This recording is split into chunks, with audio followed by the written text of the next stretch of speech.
This is Mickey, who you've just seen on the video, and he's joined me today to answer a few questions which I hope will be of interest to you. Okay, thanks very much, Mickey, for your time. Nigel. Top man you are. Right, thanks for that. Good friend. So, first thing I think everyone wants to know is where you're from and what brought you to Thailand. I'm from England. I'm from Bury, Whitefield, a small town from Bury in Manchester. I came to Thailand 20 years ago, 2002, for a holiday, and I've just fell in love with the place. It's cast a spell on me, and I just absolutely love it here. Right, well, we first met on the first and second Koh Samui bike tour, road tour, that I participated in for purposes of filming.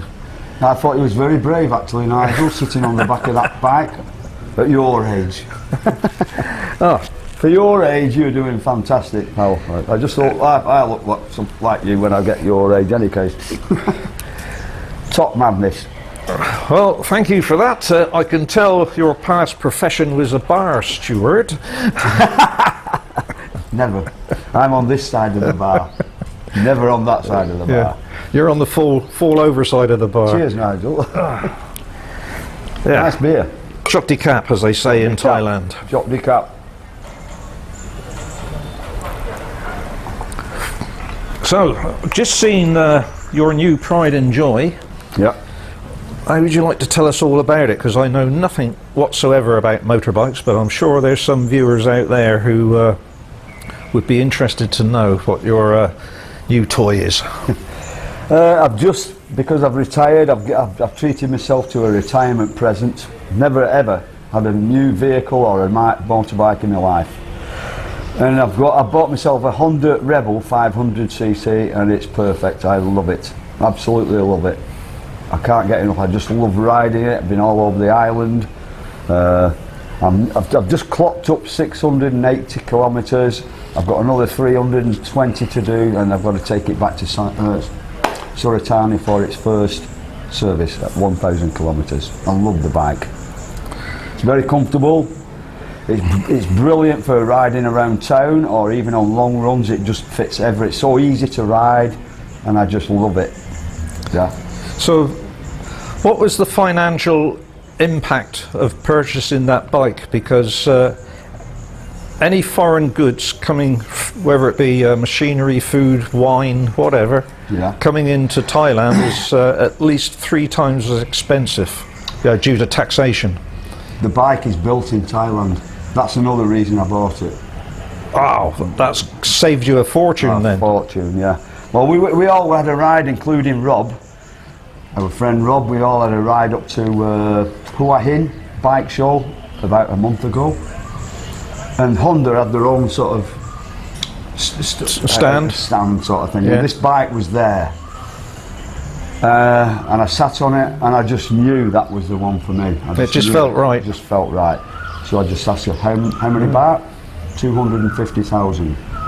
So I had all the accessories on it, Nigel, and I just thought, yes, that's the one for me. So and Tony, my friend, said to me, Mickey, wait. He says, we're going through Suratani, and I can take you to, it's a place called Honda Big Wing in Suratani, and we'll see how much it is there. So we did do. We reached Suratani, and there it was, the bike there with all the same accessories on it, 20,000 baht cheaper. And that's not to be sniffed at, is it? And so, this is December, and so and the guy who was the salesman says, look, in next year it goes up, the price goes up. So I just said, that's it, I'm buying it. In fact, I don't know about the rate of exchange then, but on today's rate of exchange, 20,000 baht is £500. Yeah. So you made a good saving. I saved myself £500. Yeah. And I've got a dream bike that I absolutely love. Oh, right. So now, people won't see you much on the island because you'll be touring Thailand. Well, hopefully, yeah. I mean, I've been around the island loads of times on it to clock up the mileage, so I can take it for its first service and get that over. Right. Because it's. And then it'll it's be every fit for 6,000, purpose, will it? 6,000 every time after that. So Yeah. fit for purpose. And then I will be touring Thailand. That's. All right. I can't wait. Love it. So I must add to this, as you may notice on the movie, that this is not the bike Mickey was riding. I was on a 500 CBR. With a clapped out engine, which when we took the hills or the mountain roads, he was at the end of the queue. Well, yeah, it's the same engine, Nigel. It's exactly the same engine as the CBR 500. It's exactly the same engine. But in a lot better condition. Yes. Yeah, but I still love the CBR, and I'm not going to sell it. And it was our Welsh friend who was in a similar, a bike of similar condition, and the pair of you were, when it come to the mountain parts, were at the back of the line. That was, yeah. What can I say? It's an old bike, but I still love it. I don't want to get, it's like part of my family, you know. Good little runaround. Yeah. For in Lamai village. Yeah. Beautiful Lamai. So how do you find retirement here? Fantastic. The best. It was forced upon me because of the COVID in 2019. Oh, did you get landlocked here, or did you visit on purpose for retirement? I'm a landscape gardener. That's my job. Well, it isn't now. I'm retired, and I used to do 8 months work in England, make the money. Come winter time, stop maintaining gardens. Maintenance is my main income. And I said to my customers, I'm going to do all your garden, make it everything end of November, and then I will go to Thailand for 4 months, and I will return in April and resume. And then the COVID hit. They cancelled my flight home, and I was panicking that I'm going to go lose all my customers. Got all my friends. I've got friends back home in the same game as me, and I just said, please can you carry on doing the gardens for me and just keep the money. I don't want anything. I just need to keep the business going.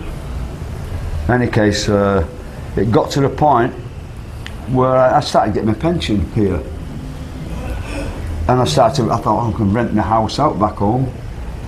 Forget, I don't want, I have no intentions of retiring whatsoever. But because of COVID, did me a great big favour. Now I've retired here. I love it here. A blessing in disguise. Yes. I was panicking at first, Nigel, but no. Best things that's happened to me. I had a similar but different, if that's not Irish for you. Yeah. A similar but different experience.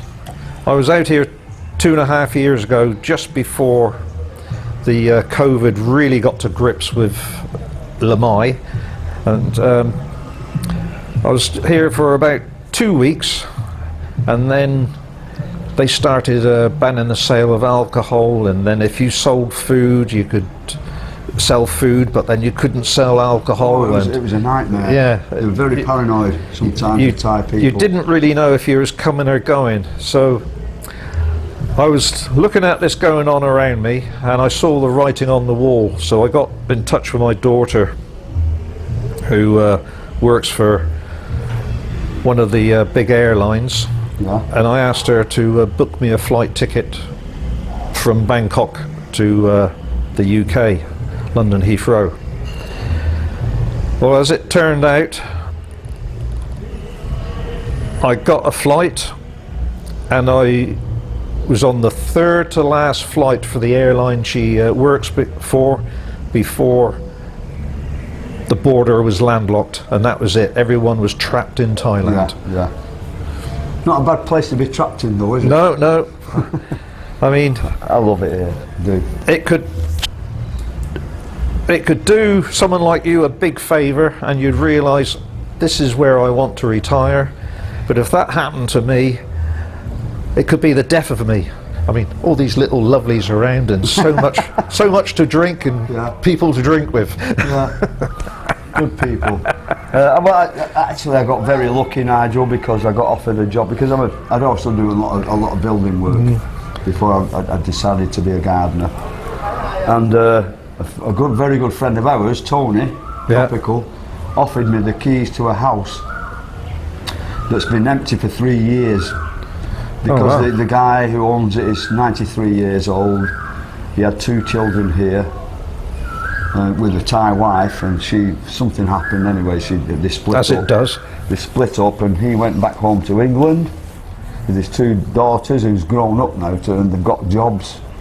And his house was just, it was a jungle. It's a huge garden, you know, and I'm luckily being a gardener. You knew what to do. And it was a jungle. Nobody lived in it for 3 years. Give him the keys, and he said, Mick, if you're interested, if you're willing to spend a bit of money on it and refurbish it, you can live here for free. And that was 16, 17 months ago, and I'm still there. Ah. And I've spent a lot of money on it though, Nigel. You know, I mean, I put windows in because it was very dark and dismal, and I put patio doors in and modernised everything, knocked walls down. But I've enjoyed doing it because if you retire here, you need to have some sort of project to keep you going. Otherwise, you'll just. I've seen so many people here that just go down the slippery slope. They're just hitting that all the time. Yeah. Oh, I'm going to buy myself a bar and all this lot. And the trouble is, you're not allowed to work here without a work permit. Tony's legitimate, as we know, and he's a grafter, isn't he? You know. Oh, you see that. Yeah. But most of them don't. They don't have this. And you can get booted off the island. You can get booted out of Thailand. Or just persona non grata. Yeah. So it's not worth it. So I've got a retirement visa, and that's it, mate. I do my own work, and I enjoy renovating. But I'm allowed to do that because it's my house. You see, well, it's not officially my house, but there's my horrible little friends over there. What, the dogs? Yes. I can see you can't see it, but there's 3 dogs over in the next building, and they bark at anything. It gets very annoying. Security. Security guard, yeah. Cheers, Nigel. Yeah.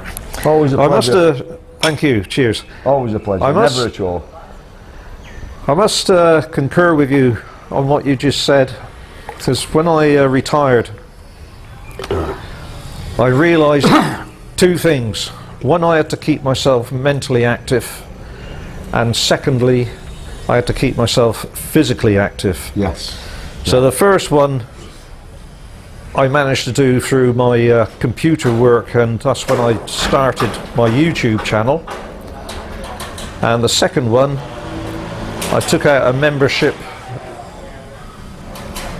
in a gym and resumed training with an old training partner of mine from the 1980s.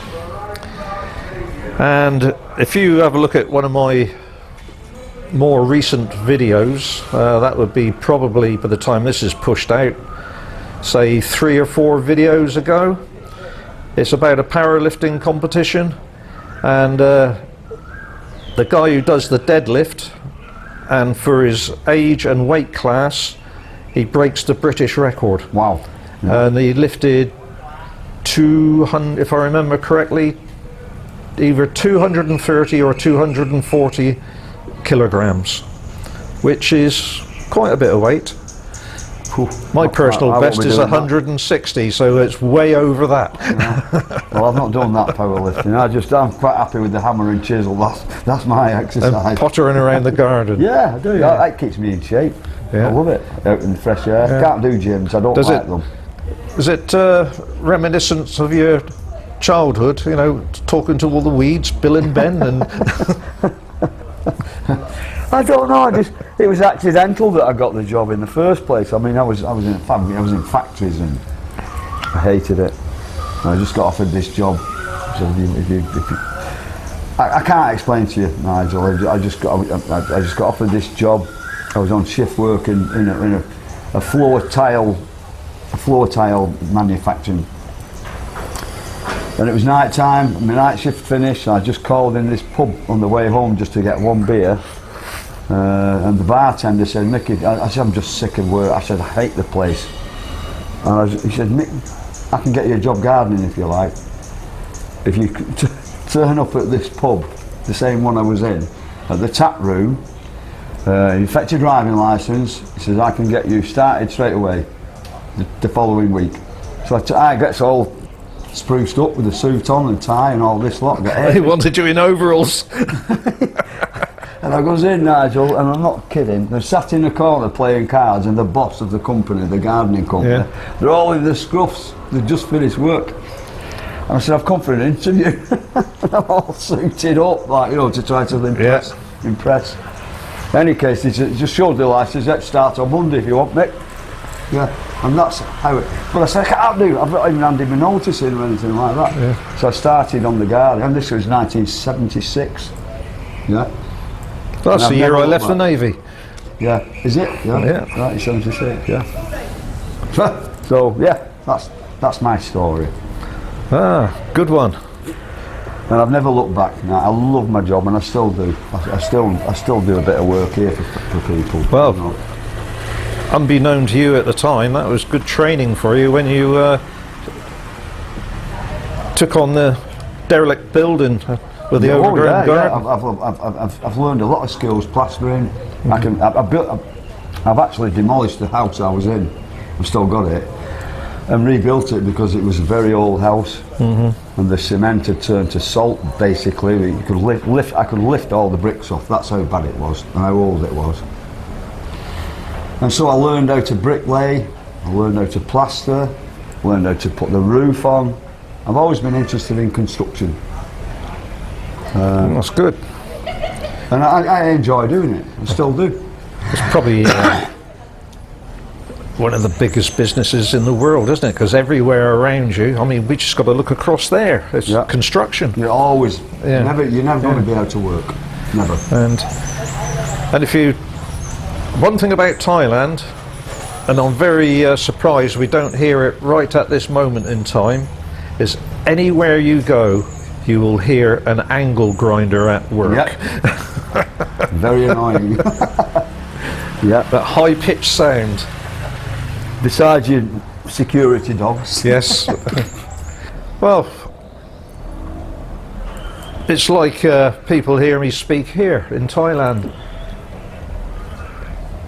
and they take the piss out of me because of my West Country accent. I think it's a wonderful accent. And, lovely. So I just look at them and said, "Here, I can't read, I can't write, but I can drive a tractor." No, I think you've got a wonderful accent. I love it. This is why I love Lamai. There's so many people. I've got so many friends from all over the world, and from all over the UK, and they're really. How can I say? It's hard to explain. People back home in the UK, they're all fighting each other. Here, we're all in the same boat. Well, that's the thing. When you're abroad, expats together, they pull together. Whereas at home, you tend to have jealousy, greed. Lots of different tribes. Yeah. And so anyway, this is why I love it here, and I just love the Thai people. I think they're fantastic.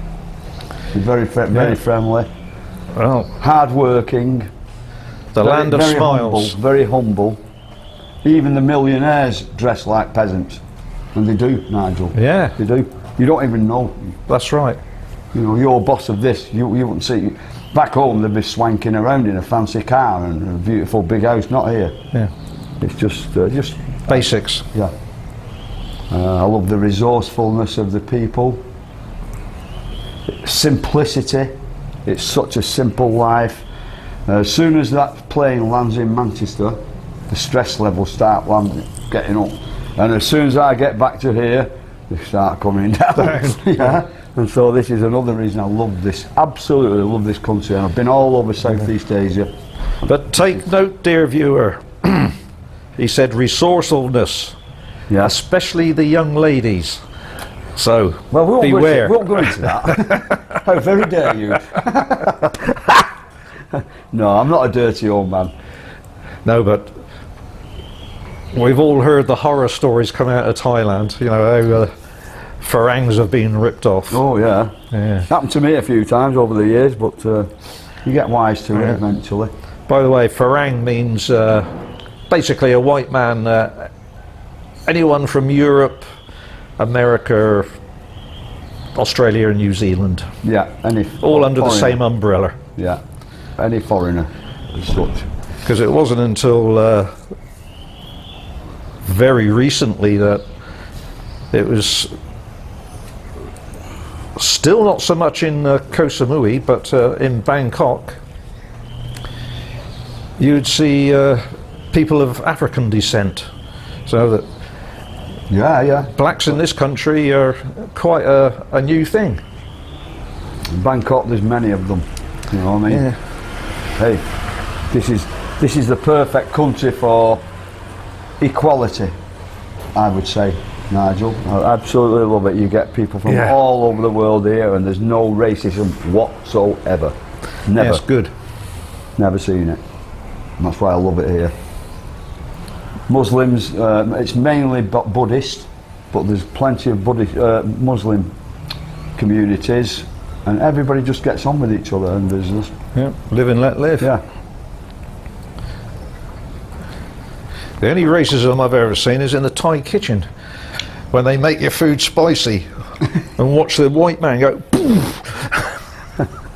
Yeah, that happens, yeah. Well, they don't do it on purpose, do they? No, because our sensitive tongue is... I actually like spicy food, so I'm lucky in that department. Yeah. Oh. Yeah, I'm very low down on the scale when it comes to the spice. No, I enjoy and I used to think I could handle a hot meal, but when I came to Thailand I found out it wasn't so. Well, they eat it like it's porridge or something. You know, a whole meal with about 12 full chilies in it, and not even break out in a sweat. Me, 2 chilies maximum. Oh, 1 for me. But 3, I can handle 3. But you 2 is comfortable. Start sweating a bit. Yeah, 2 is comfortable. Yeah. The papaya salad, I always have 2. Have you tried that sometime? I cannot bring myself to eat papaya salad. It just is totally alien to me. Delicious. I love it. Maybe I should open my mind.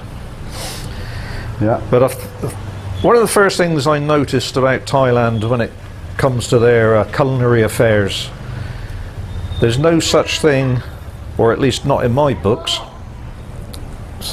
Is someone shouting at me? No? No. Oh, where were we? Yeah, there's no such thing, at least not in my books, is breakfast, lunch and dinner. Thais will just eat anything at any time. They graze like cattle. They do. Little and often. But I tell you what, they look amazing for it, yeah. Don't they? They don't have a set. And I think that's a very healthy way to live. It is. Little and often.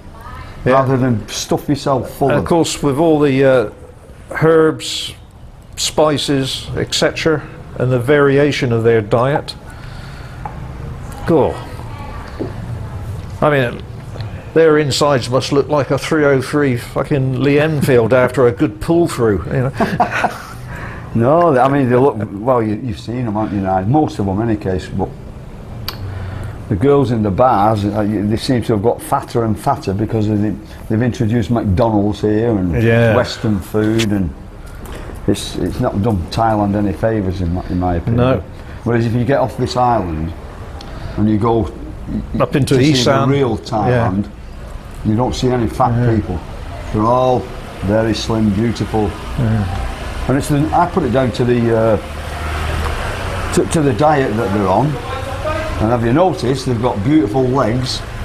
Yes. And I put that down to the squat position when they don't sit down on the toilet, do they squat? So you've got to use your muscles. That's right, yeah. So yeah, you know, they have Thai people. But they don't want to walk anywhere. That's why they're on motorbikes all the time. Yeah. Well, if you get on the, you know, you've been to Isan and all that. Yeah. Well, I was up in Isan once. With what was back in the day my Thai girlfriend at the time, Went up to visit her family in their little village. Well, I knew I was what I called deep in the interior when I'd been there for 3 days, and as we was going down a country lane and I was sat on the pillion with her riding the motorbike, going down this country lane, and the old saying, passing ships in the night. Yeah. There was the first round eye I'd seen in 3 days. Yeah. Yeah. Yeah. No helmet or glasses on, just as they do in Thailand. Yeah. They treat us like aliens sometimes, don't they? So you go, "Oh, Falang, I love it, you know. I've been riding a motorbike, and you'll see a pickup truck with all the children in the back going to school. That's it. All, Falang, Falang, Falang. And they're all waving, and they're such happy people. And another thing about Thailand that I love is the respect that you get from children. It just doesn't happen back in the UK, Nigel. Yeah, Where I live, it doesn't anyway. And they're brought up to respect their elders. Yeah, it's just a wonderful place to live. I call it God's waiting room. This is where I'm going to stay and want to die, and they can burn me and go to the four winds. That's a good attitude, philosophy. And it's extremely cheap to have a funeral here as well. Not like in the UK. Yeah. Top man, where's your beer? Cheers. Right here. Chok di kap, as they say in Thailand. Yes, Chok di. Which means good luck. Or translated as cheers. God, they've been very quiet, those dogs. I wonder if they gave them a good leathering. They haven't they? Well, thanks very much for this. That's a nice beer too. Cheers. That's the first time I've drunk this, and it's very nice too. We sat here on Nigel's nice balcony. Yes. My cheap digs.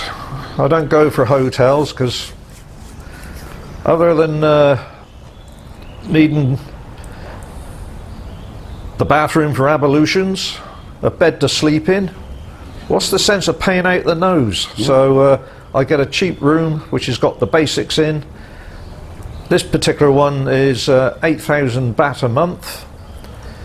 And also I have to pay on top of that is for the electricity I use, and most nights I chill the room down before I turn in and then turn the AC off, so that saves me a fortune. Yeah.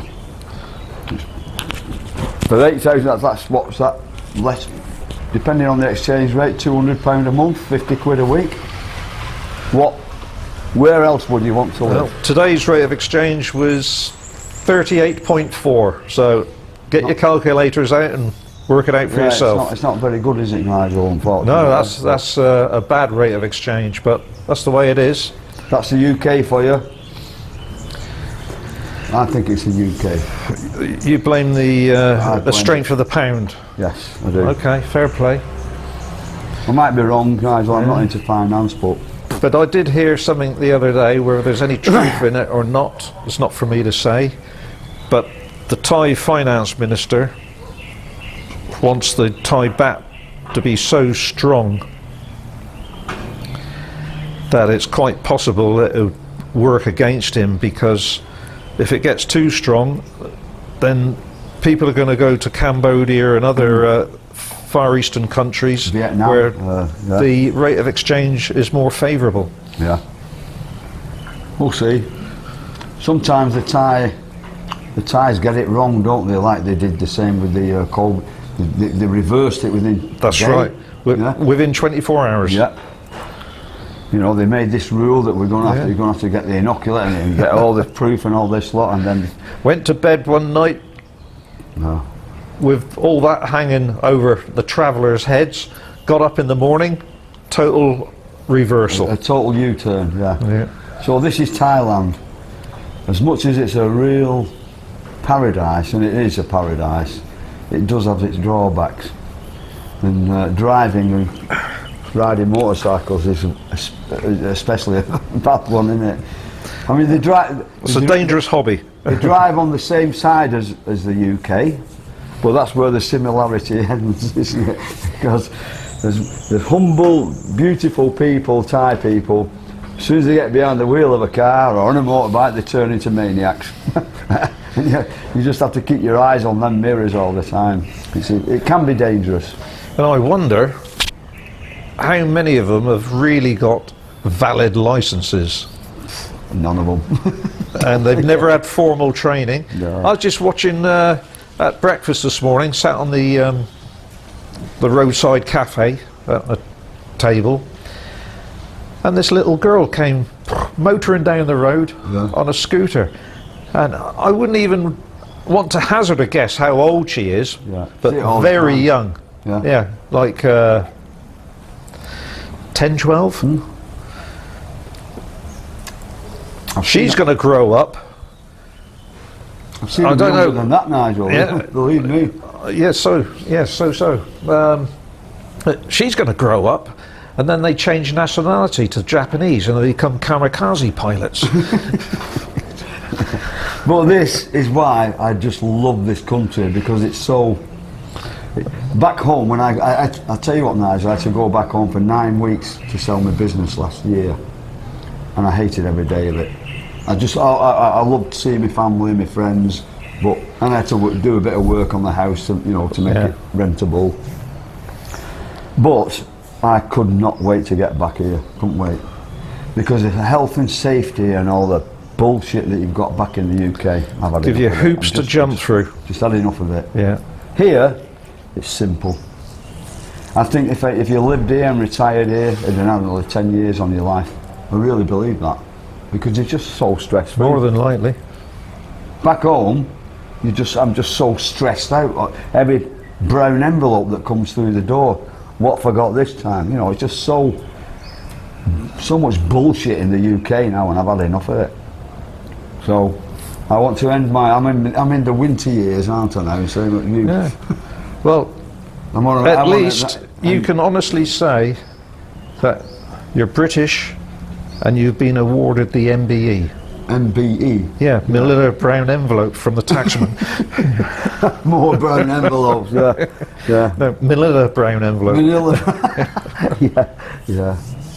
But yeah, I would certainly recommend, especially Lamai here on Koh Samui, because I've been all over Koh Samui. Chaweng is more for the younger age. It's more for the younger age with all the electronic music and what you call it music. But for the headbangers. Lamai has everything here, everything you could ever want. Supermarkets, gas stations, macro, everything is on this little town of Lamai, and it's got a beautiful beach. Macro, by the way, is a supermarket. Oh, sorry, yeah. Yeah, and the competition for Macro is Tesco Lotus, and we've all, in Britain, got Tesco's at home, haven't we? Well, the Lotus must have bought them out, because it's called Lotuses now. Is it? Yeah. I never noticed that. It's not called Tesco Lotus, it's called Lotuses. So it's lost the Tesco bit. Tesco logo. Yeah. So it's just called Lotuses now. Even in Chaweng it's the same. Ah, right. When I go to the Lamai one next, if I do, I'll make a note to observe that. No, I tell you what, Nigel, if you want me to, I can take you anywhere you want. Anywhere, because it's my pleasure, because don't forget, I'm retired, I've got nothing to do. And I've took Billy around the island, I've took him and his missus, and he's believe me, I love him to bits, but I think it's his wife that's nervous, very, very, very bit too careful on the motorbike, and it's a bit slow. So I have to you get a bit of an adrenaline rush in you. I have to open up and get away and just wait for him. A little bit of impatience as well. No, not impatience, it's just that, that he loves it here, he's been all over on motorbikes, but he's very careful, let's just say that. Fair enough, I live here, so I know how the Thais drive. And that's a good thing, because some expats, no matter how long they've lived here, they've got the rule of the road in Britain and the highway code so embedded in their heads, they still do not expect Thai drivers to do the total opposite. You've got to drive like the Thais drive. Yeah. While COVID was here, this place, Lamai, was a ghost town. So what they did, they used the time to improve the roads. Fabulous. And I've got to say, I've watched them doing it, and I love construction and seeing things like that. But the only trouble is they made them so good that the Thais are riding more bloody crazy now. So I've noticed the improvement between Choang Airport and Lamai Village. yeah, It's a lot better the now. roads are fantastic. But once you get on the mainland, they're a dream for a motorcyclist. You know, Oh, the roads are empty, pure black, fabulous, no potholes like back in the UK, which is another bloody reason I want to keep away from that country. You know, you pay your road tax, and you spend more on bloody tyres than the road tax. well, I'm sorry, but that's the way I feel. you I've been to Phuket more times I can remember by road as a passenger. But from you get off the ferry in Suratani on the Thai mainland. Donsak. Donsak, that's it. Yeah, Donsak Suratani, and it's also called the Suratani ferry, just to confuse you even more. Is that the And Raja then- one or the Seatran? Seatran. That's the best one. Yeah, and Raja ones are just rust buckets. so I've heard. Then I don't know if it's one or two roads, but basically from east coast to west coast, one or two roads. That's it, straight. Yeah, fabulous. If you look at the map of Thailand, it's an elephant's head with the trunk going down, and that trunk is a very narrow strip, isn't it? And that's a fabulous strip down there. But Phuket is not my favourite place. I think it's commercialised. I think it's expensive. But I think I just love Samui. This is my home. I love it here. Absolutely. Won't move anywhere else. Won't move anywhere else. You go to the other extreme. You go up into Isan, for example, and It's as flat as a billiard table. there's nothing there for a Westerner. You got no one to talk to, no bar to go to. It's just little. And I tell you what, I had a girlfriend here, and we went to see her. You know, I took her. She's never been on an aeroplane in her life, and we flew over there to Isan, and we had to get on a bus to where her family lived, and it was so flat and featureless. You could see it was like, honestly, I'm not kidding, like a huge billiard table. Nothing, no mountains, nothing, and it was. I could not live there. There's just nothing. I was there for Paddy fields and greenery, was it? yeah. Yeah. No mountains, no valleys, just flat. Yeah. But with Hundreds of miles of flatness. with all the rain this country gets, it's so lush and green. It Yeah. puts the UK to shame. It's a beautiful. Everything is so colourful, isn't it, Nigel? Yeah. You're not agreeing with me? Everything. The colours. Just. I was on a train journey once from Wales into Dorset, going through the southern country. And I'm looking at all these rivers, and I thought, there's nothing beautiful about this. There were mud banks, and the river flowing down was washing away the mud, and the whole of the river was just a dirty brown, muddy colour. Yeah. And then I thought of the videos I've got of the rivers in this country, and they're all crystal clear, and there's just no I'll tell you what, comparison Nigel, whatsoever. have you been to the waterfall, Nam Wang 2, with the pool at the bottom? Yes. With the big waterfall, I mean, yeah. Yeah, I know the one you're talking about. With the elephant trekking. Yeah, I filmed my daughter swimming in that pool. In fact, what I'm thinking of doing is going back there, because I'll take you tomorrow if you want. I've got an underwater housing for my camera, and then not only film the waterfall, but get into that pool and get into where it comes right down. Yeah. Put the camera underwater and then bring it up and pan up. Yeah. So you can see all the water. I can take you there. Yeah. But there's an elephant sanctuary here. The one at Beauput by any chance? It's a proper elephant sanctuary. It's like 3,000 baht to go in. But when you pay that 3,000 baht, the money goes towards buying another elephant to help it from being enslaved and mistreated. My friend who visited me the other day and his wife, they spent a day there, or a morning there. It's got a skywalk. I don't know about that. It's got a skywalk, and well, they went to the Beauput one, and they said it was very interesting, and the stories that came out of it with the rescued elephants. Yeah. I love elephants. Pardon me. I love them. And he said, and the icing on the cake was, when the tour finished, they were taken and given this feast of a buffet. Yeah. Everything. Well, they're made up. There's one in Kanchanaburi.